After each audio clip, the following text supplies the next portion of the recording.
Hey, Colin here at NAB, and I'm with Dan at Blackmagic, and he's going to talk about the new Blackmagic cameras. Really cool. Hey, look who's here.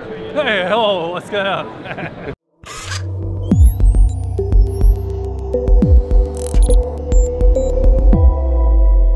Hi, we're at the Blackmagic booth at 2018 NAB, and we are showing off our Pocket Cinema Camera 4K camera.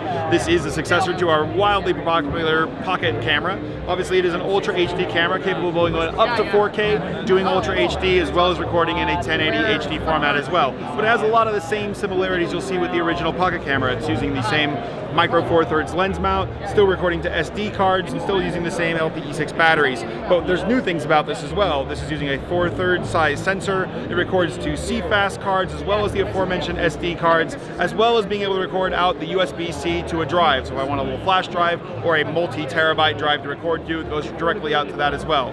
We've also added things like our mini XLR input, I should say, for a one-channel input that does have phantom power on there.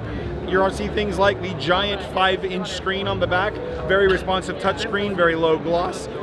We really want to be able to focus that Ultra HD as well as we can. We need that big bright screen to do that. But tons of little niggling things that we've had over the years we wanted to add onto this. Things like having the photo button to be able to still a raw DNG file off to the photo folder, having programmable functions on here as well, being able to load multiple LUTs and have those be baked into the footage. Just tons of new features we've packed into this camera. Hope to be shipping it in September of this year, shipping it at $12.95, and it comes with a full version of DaVinci Resolve 15. Terribly exciting. People are thrilled. Happy to be showing it at NAB 2018.